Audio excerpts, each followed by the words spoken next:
This is YouTube News. As Goldman Sachs drags on financials, Cramer and other experts weigh in on bank earnings. Financial stocks came under pressure Monday, after declining revenue from Citigroup and Goldman Sachs soured the positive earnings news out from J.P. Morgan last week. Ahead of earnings from Bank of America and Morgan Stanley later this week, 5 experts weigh in on the mixed quarter for the big banks so far.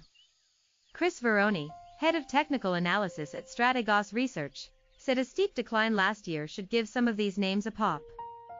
Goldman Morgan, they had 40% declines last year.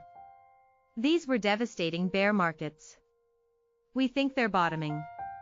Morgan Stanley back above its 200-day moving average for the first time in a year. Maybe this is a sign that the yield curve actually steepens here. Maybe this is a sign that rates actually go up. It's a broad call for us. We think rates are starting to bottom here. We think frankly signs of cyclicality are emerging everywhere and banks benefit from that.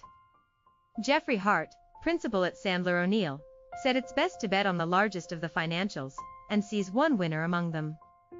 For those looking at bank stocks and your financials in general, I'd be looking at the large cap big ones.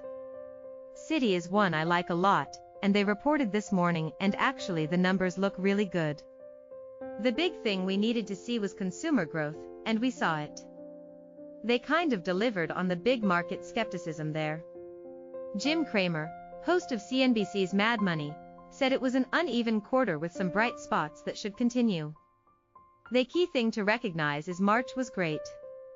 January was weak. March was full bore, continuing, that's what matters. Not what happened this quarter, but what was happening, and what's going to happen in subsequent quarters. It could be an opportunity. Stephen Weiss, founder and managing partner at Short Hills Capital, said regulatory headwinds from Washington might linger. This is a group that just hadn't done well, it's sort of been ignored. Now it's done quite well, so it snuck up on you. There's no basis for regulating them further, and to the extent that we regulate them further you weaken the smaller competitors. Josh Brown, co-founder and CEO of Retholtz Wealth Management, said major pre- and post-market moves in these stocks makes trading difficult.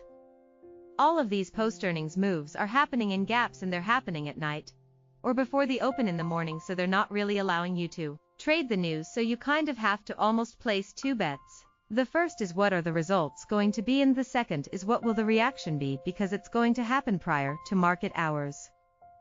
YouTube News.